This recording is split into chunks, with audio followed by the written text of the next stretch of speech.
Hello students, आज के lecture में हम लोग एक बहुत ही इंपॉर्टेंट लिमिट के फॉर्म पढ़ने जा रहे हैं और वो फॉर्म है आपकी limit x approaches to a fx to the power gx। यानी इस काइंड की लिमिट हम लोग पढ़ने जा रहे हैं, यानी variable based to the variable exponent, यानी बेस में भी x का फंक्शन है और पावर में भी x का फंक्शन है। तो इस तरह की लिमिट को अपन कैसे सॉल्व करते हैं। तो प्रीवियस क्लासेस में मैंने आपको बताया भी था कि कभी भी इस तरह का सीन दिखाई दे fx to the power gx, तो आप इसको e की पावर में लिख सकते हैं। कैसे लिख सकते हैं? e to the power gx ln fx, base का लॉग। लॉग किसका लेना होता है? बेस का। रिपीट कर देता हूं, जैसे इन केस 2 की पावर 5 लिखना हो, 2 की पावर 5 कैसे लिखेंगे? e की पावर 5 ln 2। ध्यान दीजिए लॉग किसका लिया? बेस का। ठीक है ना? तो इस काइंड की लिमिट पर फोकस करेंगे। तो इसमें सबसे पहला हमारा फॉर्मूला आता है limit x approaches to 0 1 plus x to the power 1 by x। इस लिमिट का आंसर e होता है ना? और अगर हम इसी में x को 1/x से रिप्लेस कर दें तो जो वेरिएबल x 0 को टेंड कर रहा था वही x किसको टेंड करने लगेगा? इंफिनिटी को। तो ये इस तरह से भी लिमिट पूछी जा सकती है और x को 1/x से रिप्लेस करके भी पूछी जा सकती है।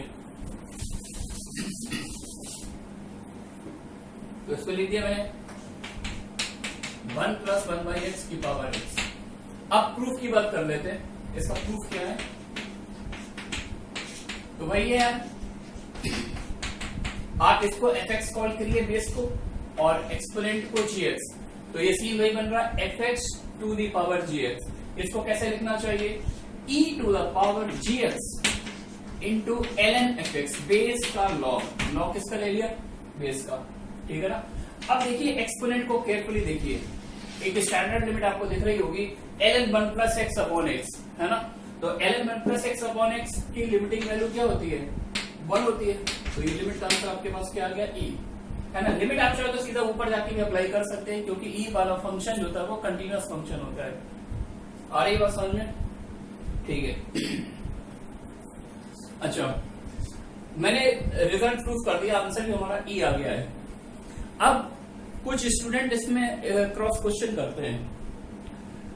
कुछ स्टूडेंट को मतलब ये थोड़ा सा एम्बिगुअस टाइप का दिखता है। वो ये कहते हैं कि सर इन केस अगर मैं इसमें RHL निकालूं, है ना, अगर मैं इसमें RHL निकालूं तो क्या होगा? अगर x को मैं 0 से जस्ट बड़ा ले लूं, x 0 से जस्ट बड़ा, तो यहाँ पर बेस 1 से जस्ट बड़ा हो जाएगा। पावर इन्फिनिटी को टेंड कर रही है, बेस 1 से बड़ा है, पावर इन्फिनिटी को टेंड कर रही है, तो वैल्यू क्या आ जाएगी? इन्फिनिटी, यानी RHL इन्फिनिटी आ जाएगी, है ना? और अगर LHL निकाला जाए, लेफ्ट हैंड लिमिट निकाला जाए, तो x अगर 0 से जस्ट छोटा है, अगर x 0 से जस्ट छोटा है तो ये बेस जो होगा 0.9999 टाइप का होगा, 1 से छोटा हो जाएगा।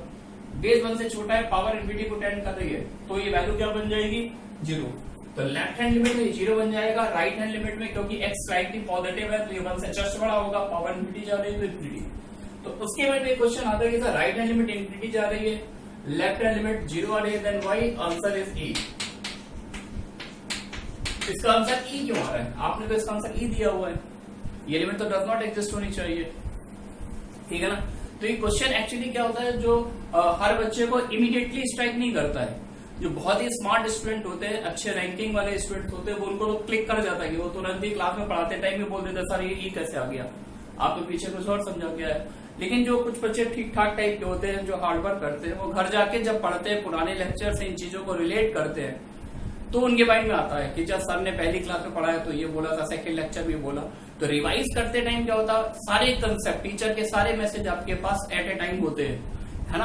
तो उसमें फिर चीजें जब रिलेट करते हैं कि वो चीज वहां ये बोली गई थी तो यहाँ पर एप्लीकेबल नहीं हो रही है, इसलिए अपन ये भी बोलते हैं रिवाइज करना बहुत इंपॉर्टेंट है ना? तो अब अपन इसका जस्टिफिकेशन देने जा रहे हैं। तो इन केस कोई अगर टीचर भी इस वीडियो लेक्चर को सुन रहा है तो वो भी ध्यान रखे कि हो सकता है कि ये क्वेश्चन आपकी क्लास में पूछा जाए, तो वहां पर आप अपने बच्चों को अच्छे से गाइड करिएगा, समझाइएगा। देखिए इसका मैसेज ये है कि एक सिचुएशन में लेता हूं, इसमें लिमिट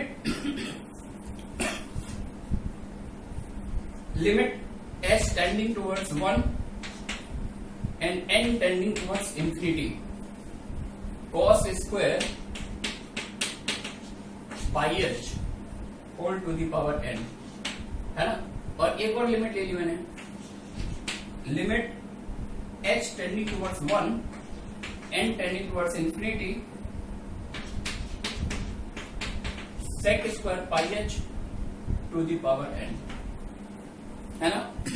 दो वेरिएबल ने पिक्चर में यूज किए, एक तो h और एक n।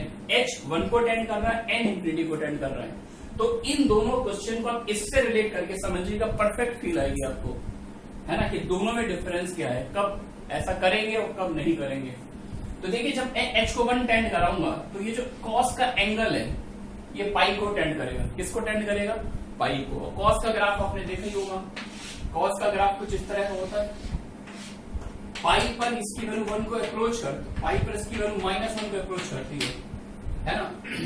लेकिन पाई को अप्रोच, पाई एग्जैक्ट नहीं होगा, तो ये एंगल जो है पाई से या तो जस्ट छोटा होगा या फिर पाई से जस्ट बड़ा होगा। तो ये वैल्यू नियर अबाउट क्या बनेगी? -1 बनेगी। लेकिन इसका स्क्वायर है, इसका स्क्वायर है तो क्या बनेगा? +1। लेकिन +1 एग्जैक्ट नहीं बनेगा, 1 से हल्का सा छोटा होगा। थोड़ा ध्यान से देखिए, क्योंकि ये लिमिट एग्जैक्ट -1 नहीं है, -1 से हल्की सी बड़ी है, -0.99 टाइप की है। तो इसका स्क्वायर कैसा होगा? 1 से जस्ट छोटा। फील आ रही है सभी को? बहुत ध्यान से समझिए। तो बेस 1 से जस्ट छोटा है और एक्सपोनेंट में क्या रहा? n, और n किसको टेंड कर रहा है? इंफिनिटी को। तो बेस 1 से छोटा है, पावर इंफिनिटी को टेंड कर रही है, इसलिए इसकी लिमिटिंग वैल्यू क्या आ जाएगी? 0। आ रही बात सामने? अच्छा, नोटिस करना यहाँ पर जब बेस की बात करें तो बेस में केवल h यूज हो रहा है, बेस में n का कोई रोल नहीं है ना। दो अलग अलग वेरिएबल मैंने यूज किए। तो जब मैं h को वेरी कराऊंगा तो n फिक्स है, n को फिक्स कर दिया, पहले मैंने n को फिक्स कर दिया, h को मैं वेरी करा रहा हूं। और जब h को बिल्कुल मैं पाई के यहां तक ले गया, अब मैंने n को बढ़ाना चालू किया। तो जब मैंने ये यहां पर इसको क्लोज ले गया और n को बढ़ाया तो ग्राफ कंटिन्यूअसली नीचे आता जाएगा, नीचे आता जाएगा, और किसको टेंड करेगा? 0 को। सेम वर्ड में यहां पर बोलूंगा, cos की वैल्यू अगर 1 से हल्की सी कम है तो sec की वैल्यू 1 से हल्की सी बड़ी होगी, है ना। sec 1 से बड़ा है, पावर इंफिनिटी को टेंड कर रही है, तो ऑब्वियस सी बात है बेस अगर 1 से बड़ा हो, पावर बढ़ाते जाए तो फंक्शन इंक्रीज करता रहेगा, ठीक है ना। तो ये किसको टेंड करेगा? इंफिनिटी को, ठीक है। अब इसको इससे रिलेट करते हैं। देखिए यहां पर तो वही बातें बोली है जो मैंने यहां पर समझाई थी आपको, लेकिन फाइट ये है कि यार यहां पर देखिए, यहां पर सिर्फ एक ही वेरिएबल x यूज हो रहा है। तो जब आप x को वेरी कराएंगे तो दोनों में, बेस और एक्सपोनेंट दोनों में साइमल्टेनियस वेरिएशन होगा। जबकि यहां पर जब मैं h को वेरी कराता हूं तो केवल बेस से वेरिएशन होता है, पावर में कोई वेरिएशन नहीं है। फिर मैं जब n को मूव कराता हूं, n को बढ़ाता हूं इंफिनिटी की तरफ, तब ग्राफ या तो नीचे आता है एक केस में, एक केस में ग्राफ ऊपर जा रहा है। आ रही बात समझ में? तो यहां पर ये जो आप जस्टिफिक इस तरह से सोचते हैं कि RHL इंफिनिटी आ रहा है, LHL 0 आ रहा है, तो लिमिट एग्जिस्ट कर रही है, ये गलत है। क्योंकि यहां पर RHL LHL इस तरह से नहीं निकलेगा, क्योंकि आप जैसे x को वेरी कराएंगे तो वेरिएशन बेस और पावर एक्सपोनेंट दोनों में साइमल्टेनियस होगा, और जब दोनों में साइमल्टेनियस वेरिएशन होता है तो इसलिए ओवरऑल फंक्शन की एक फाइनाइट लिमिटिंग वैल्यू आ जाती है। आ रही बात बच्चों सामने? ठीक है, मूव करते हैं आगे। सॉरी,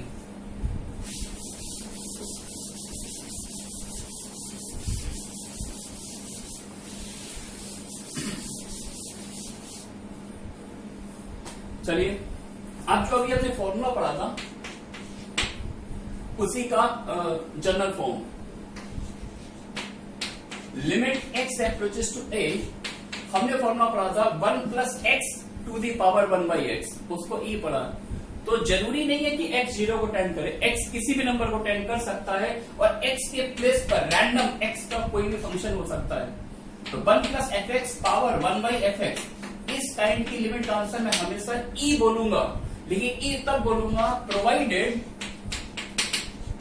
e तभी बोलूंगा जब ये लिमिट अप्लाई करने पर ये जो fx है ये 0 को टेंड कर रहा हो, provided fx approaches to 0 as x approaches to a, ठीक है ना। तो ये लिमिट आपको अपने माइंड में रखनी है, 1 + fx पावर 1/fx, इस काइंड की लिमिट का आंसर क्या होता है?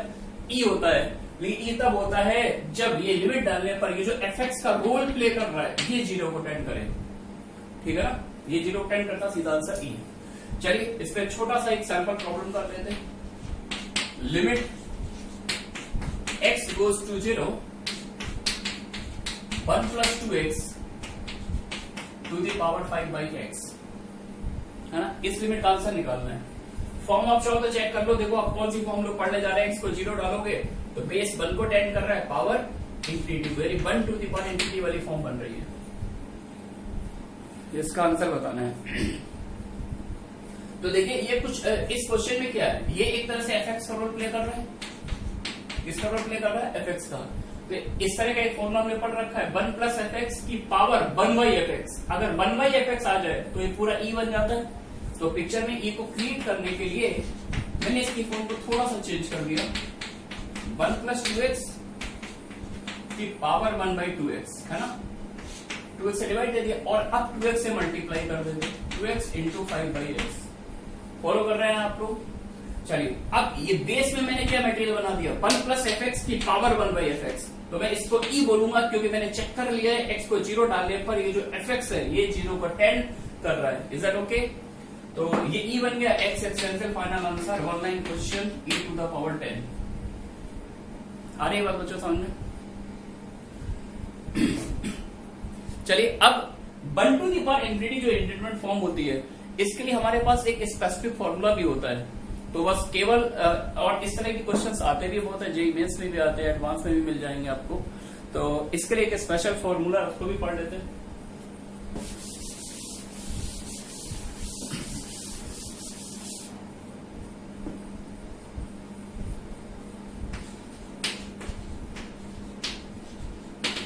Generalised formula for 1 to the power infinity.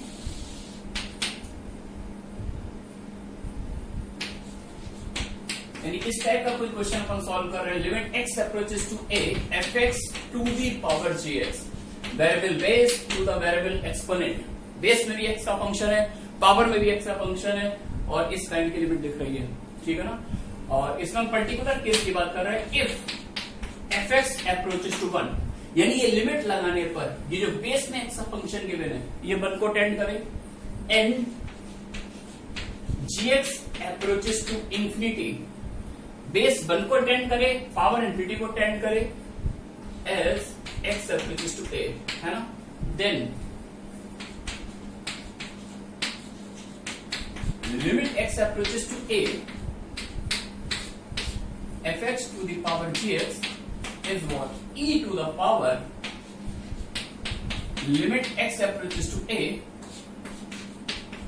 fx minus 1 into gx। ये फॉर्मूला होता है। यानी इस काइंड की कोई भी लिमिट हो, आप चेक कर लीजिए पहले, बेस 1 को टेंड करना चाहिए, पावर इंफिनिटी को टेंड करना चाहिए। अगर ऐसा हो रहा है तो उसका सीधा आंसर है, सीधा फॉर्मूला है e to the power. e to the power क्या होता है, बेस में से, ध्यान से देखिए, बेस में से आप 1 सब्ट्रैक्ट कर दीजिए, बेस में से 1 सब्ट्रैक्ट कर दीजिए और पावर से मल्टीप्लाई, बेस में से 1 सब्ट्रैक्ट कर दीजिए, पावर से मल्टीप्लाई कर दीजिए और इस लिमिट का आंसर निकाल लीजिए। अगर इस लिमिट का आंसर 5 है तो ओरिजिनल लिमिट का आंसर क्या आएगा, e की पावर 5। ध्यान से देखिए, पावर, ये जो लिमिट है e की पावर में लिखी हुई है, यानी हमें केवल और केवल ये लिमिट सॉल्व करनी है। और ये कौन सी लिमिट है, fx माइनस 1, यानी बेस में से 1 सब्ट्रैक्ट किया और पावर से मल्टीप्लाई कर दिया। तो केवल आपको इस पर फोकस करना है, ये सॉल्व करना है। और ये अगर 5 है तो ओरिजिनल लिमिट का आंसर क्या होगा, e की पावर 5, है ना। चलिए फॉर्मूले के प्रूफ की बात कर लेते हैं, फॉर्मूला डेवलप कैसे किया गया। मेरे को ये लिमिट सॉल्व करने को दी गई थी, limit x approaches to a fx to the power gx, है ना, जिसमें बेस किसको टेंड कर रहा था, 1 को। तो मैंने पिक्चर में e को क्रिएट करने के लिए एक सीन डेवलप किया। कौन सा सीन डेवलप किया, 1 ऐड कर दिया और 1 सब्ट्रैक्ट कर दिया, ठीक है ना। अब एडवांटेज क्या होगा, देखिए जब आप x को a टेंड करा रहे थे तो पहले ये जो fx है ये fx 1 को टेंड कर रहा था, है ना।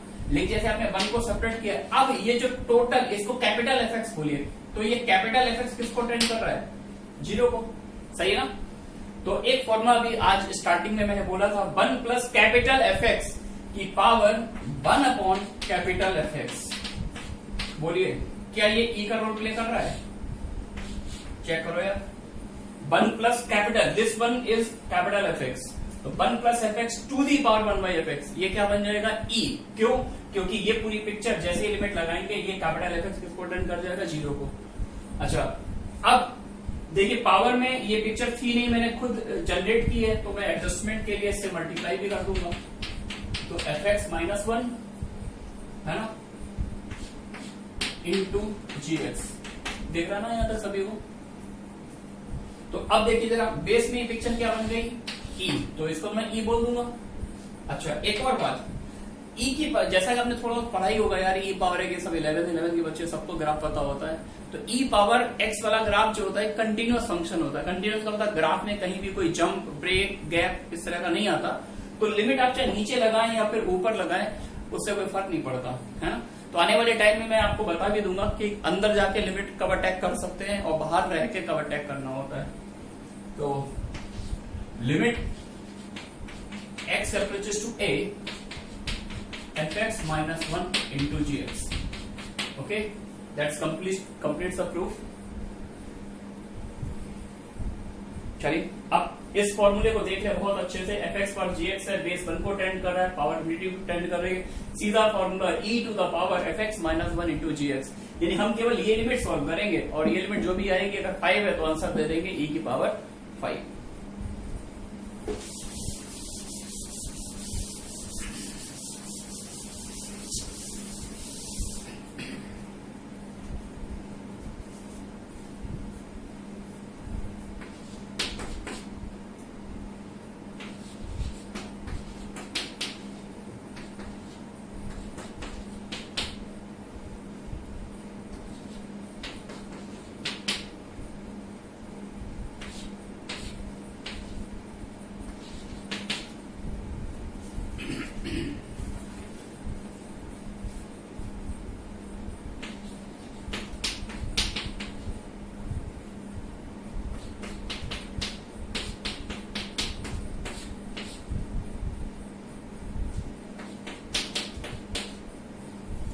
चलिए करते हैं इनको क्वेश्चंस को। तो पहले आप n को इन्फिनिटी टेंड कराइए बेस में, तो 5 की पावर 0 1 बन जाएगा, 3 की पावर 0 ये भी 1 बन जाएगा, तो 1 प्लस 1 2 माइनस 1, यानी बेस किसको टेंड कर रहा है 1 को और पावर किसको टेंड करिए इन्फिनिटी को। फॉर्म चेक करिए 1 to the power infinity, base 1 को टेंड कर रहे हैं, पावर इन्फिनिटी को टेंड कर रही है। तो इसमें अपने पास एक स्पेशल फॉर्मूला है, जस्ट अभी पढ़ा था, क्या पढ़ा था, e की पावर fx माइनस 1 इंटू जी एक्स, यानी छोटा सा काम करना, बेस में से 1 सब्ट्रैक्ट कर दीजिए, पावर से मल्टीप्लाई कर दीजिए और केवल ये वाली ऊपर वाली लिमिट सॉल्व कर लीजिए, है ना। अगर ये आंसर 5 आता तो ओरिजिनल आंसर e की पावर 5, तो ऊपर जो लिमिट आएगी तो उसको मैं सॉल्व कर रहा हूं, है ना, या एक बार पहली बार कर रहे हैं, लिख ही लेते हैं। e की power limit n tending to infinity, base में से 1 सब्ट्रैक्ट कर दिया, 5 की पावर 1 बाई n प्लस 3 की power 1 by n minus 1 into N, ये लिमिट सॉल्व करनी है, ठीक है ना। अब इस पूरी लिमिट को मैंने एक नाम दे दिया यार, कैपिटल एल, और केवल अब कैपिटल एल पर फोकस करते हैं। Limit n tending to infinity, अब एक काम करते थे, यहाँ पर -1 दो बार है, तो एक 1 को इसके साथ एडजस्ट कर दो 5 के साथ, एक 1 को 3 के साथ, तो मैं इसको लिख सकता हूँ 5 की power 1 by n minus 1 plus 3 की पावर 1 बाई n माइनस 1, और जो ऊपर n लिखा हुआ है अगर इस ऊपर वाले n को मैं नीचे ले जाऊं तो 1 बाई n लिख सकता हूं। आ रही है बात बच्चों समझ में। अब यहां से बॉन्ड को ब्रेक कर दीजिए, एक स्टैंडर्ड लिमिट का अपीयरेंस दिख रहा है मेरे को, 5 पर 1 by n minus 1 upon 1 by n, 3 पर 1 by n minus 1 upon 1 by n, ठीक है बच्चों। अच्छा, ये कौन सी फॉर्म आ गई भाई, 5 की power fx minus 1 upon fx, तो इस लिमिट को मैं क्या बोलूंगा ln5, बेस का लॉग ln5, क्योंकि मैंने चेक कर लिया n को इन्फिनिटी डालने पर ये जो पिक्चर है एक्सपोनेंट है ये 0 को टेंड कर रहा है क्या। सिमिलरली ये वही है यार, 3 की power fx minus 1 upon fx, ये क्या बन जाएगा ln3, क्योंकि n को इन्फिनिटी डाला है, यहाँ पर भी एक्सपोनेंट किसको टेंड कर रहा है 0 को। तो पहली लिमिट बन गई ln5, दूसरी limit ln3 log m plus log n log of m plus n, ठीक है ना। लेकिन ये हमारा फाइनल आंसर नहीं है ना, क्योंकि मैंने ये तो केवल एक्सपोनेंट वाली लिमिट सॉल्व किया है, तो अगर ये l आया है तो ओरिजिनल आंसर क्या होता है e की power l। Therefore original limit क्या आएगी, e की पावर l, और e की पावर l का मतलब e की पावर ln 15 और e पावर ln समथिंग को अपन क्या बोलते हैं, समथिंग समथिंग, तो आंसर इज व्हाट 15। मेरे ख्याल से समझ में आया होगा आपको, है ना। चलिए नेक्स्ट क्वेश्चन ट्राई कर लेते हैं। यहां पर बेस में देखिए क्या दिख रहा है आपको, x plus 6 upon x plus 1। तो जब आप x को इनफिनिटी डालेंगे तो कोफिशिएंट का रेशियो यानी बेस किसको टेंड कर रही है 1 को, और पावर किसको टेंड कर रही है इनफिनिटी को, यानी यहां पर भी वही फॉर्म दिख रही है 1 टू द पावर इनफिनिटी। तो बस अब मैं आपको समझा चुका हूं, सीधा अप्लाई कर रहा हूं, और फॉर्मूला में बस केवल l निकालना अपने को।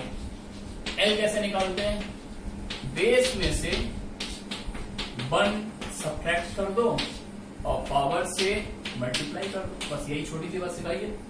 e की power fx minus 1 into gx, limit x approaches to infinity. अब एलसीएम ले लो, तो जब आप एलसीएम लोगे तो x x कैंसिल हो गया, ऊपर वाली कहानी बनेगी 5 और नीचे आ जाएगा x plus 1 into x plus 4।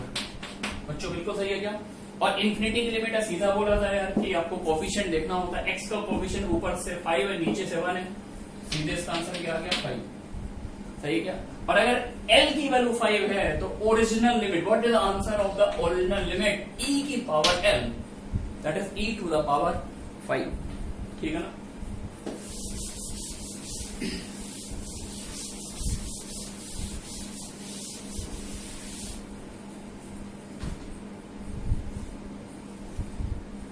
Next question,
चलिए करते हैं डिस्कस। एक्स को इन्फिनिटी टेंड कराइए तो साइन का एंगल और कॉस का एंगल दोनों किसको टेंड करेंगे, जीरो को। Sine 0 is 0, cos 0 is 1। तो फिर से वही कहानी, बेस 1 को टेंड कर रहा है, पावर इन्फिनिटी को टेंड कर रही है, तो आप सिर्फ और सिर्फ एल निकाल लीजिए। और एल क्या होता है, एफ एक्स माइनस 1,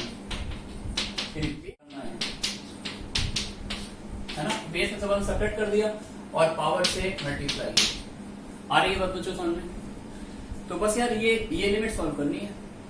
तो एक काम करते हैं, अगर मैं x को इनफिनिटी टेंड कराता हूं तो जो साइन का एंगल है 1/x ये किसको टेंड कर रहा है, 0 को। और यहाँ पर एक एक्स्ट्रा x अवेलेबल है, तो एक काम करते हैं इस x को नीचे ले जाते हैं, तो नीचे जाएगा तो ये 1/x बन जाएगा, यानी फॉर्म आ जाएगी साइन fx अपॉन fx। तो नेक्स्ट लाइन में मैंने क्या काम किया, साइन 1/x ऊपर वाले x को नीचे ले गया 1/x, सही है क्या। और इन दोनों में एक माइनस साइन कॉमन ले लिया क्योंकि एक ब्यूटीफुल लिमिट मेरे को क्लिक कर रही है माइंड में, 1 minus cos fx upon fx square. Recall करिए ट्रिग्नोमेट्रिक लिमिट का पहला lecture, 1 minus cos fx upon fx square limit half होती है प्रोवाइडेड fx इसको टेंड करे 0 को। तो 1 माइनस कॉस fx, लेकिन जब x को नीचे ले जाएंगे तो यार यहाँ पर स्क्वायर नहीं है, यहाँ पर सिर्फ क्या है 1/x है। तो एक काम करते हैं, स्क्वायर नहीं है बना लेते हैं, नो प्रॉब्लम, बना लिया और एक एक्स्ट्रा 1/x बाहर मल्टीप्लाई कर दिया। कनेक्टेड रहिए, बिल्कुल फॉलो करिए, ठीक है ना। x को इन्फिनिटी डालिए तो इसी क्या होना, साइन fx अपॉन fx। मैं तो इसको 1 लिखूंगा, क्यों लिखूंगा, क्योंकि x को इन्फिनिटी डालने पर ये जो साइन का एंगल है, आर्गुमेंट है, ये 0 को टेंड कर रहा है, 1 बन गया। इस लिमिट को मैं हाफ लिखूंगा, लेकिन हाफ में मल्टीप्लाई किससे हो गया, 0 से, तो ये आंसर 1 आया, ये आंसर गया 1। लेकिन l की वैल्यू 1 है तो ओरिजिनल लिमिट का आंसर क्या होगा, e की power l, that is e की पावर 1, सही है क्या। Move to the next question. x को 0 डालिए, 3 2 5 5, वही गानी पुरानी है, 1 की पावर इंफिनिटी क्या करते हैं, एल निकालते हैं। कैसे निकालते हैं, बेस में से 1 सब्ट्रैक्ट कर दीजिए, 5/2 प्लस 9 प्लस एक्स, बेस में से 1 सब्ट्रैक्ट कर दीजिए और पावर से मल्टीप्लाई, कॉसिक एक्स से मल्टीप्लाई, और बस आराम से अब इस लिमिट को सॉल्व करिए। तो आप तो सब सीख ही चुके हैं यार, ये सब बहुत ही बच्चों वाली लिमिट है। एलसीएम ले लीजिए, तो 5 - 2 क्या बन जाएगा, 3 minus root of 9 plus X. बिल्कुल सही है क्या, कॉसिक को नीचे ले जाऊं तो मुझे तो साइन एक्स दिख रहा है, और ये जो एलसीएम वाला पार्ट है इसको मैंने बाहर लिख दिया। परफेक्ट है क्या। अच्छा, यहाँ पर बीच में मुझे प्लस साइन दिख रहा है, तो मैं चाहूंगा यार इसको इसी स्पॉट पे डाइल्यूट कर दिया जाए, अप्लाई कर दिया जाए। एक्स को 0 डाल दीजिए, 2 + 3 ये किसको टेंड करेगा, 5 को। ये 1/5 पिक्चर से बाहर आया क्या। अब ये वाली लिमिट पर वर्क करना है। एक रेडिकल साइन पिक्चर में दिख रहा है, तो ऐसा करते हैं, इसको विजुअलाइज कर लेते हैं। तो 9 - 9 plus X upon sine X into इसका कंजुगेट पार्ट, फिर से बाहर आ गया, 3 plus root of 9 plus X. देखते रहिएगा, 9 से 9 कैंसिल हुआ, और x अपॉन साइन एक्स ये लिमिट 1 बन जाएगी, माइनस साइन है ध्यान रखिएगा, तो माइनस पहले ही लगा लिया, इंटू x को 0 डालो तो 3 + 3 कितना होगा, 6। तो मेरा आंसर तो आ रहा है -1/30 किसका, l का।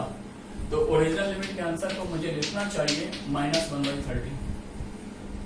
सही है क्या, बहुत ही बेसिक लेवल के क्वेश्चन है। बस एक बार आप आइडियोलॉजी समझ जाए क्या है, कैसे स्टार्ट करना है। मूव करते हैं आगे।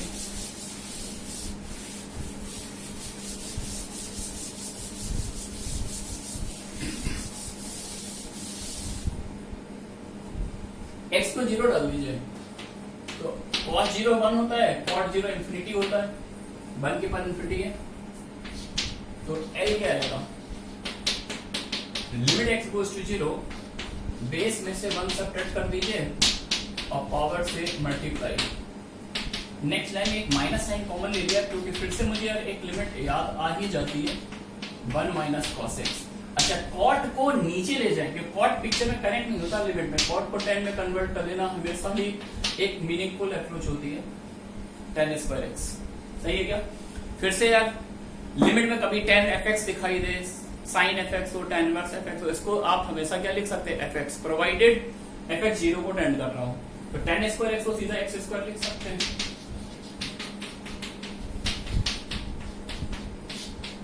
और ये लिमिट याद है, ये लिमिट क्या होती है, हाफ, बाहर माइनस साइन है, ये -½ आया है, l -½ है, तो ओरिजिनल लिमिट का आंसर e की पावर -½ सही है क्या। कुछ और प्रैक्टिस प्रॉब्लम कर लेते हैं। Limit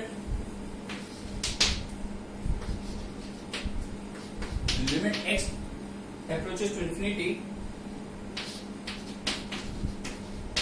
2 tan inverse x upon pi raised to the power x. Next,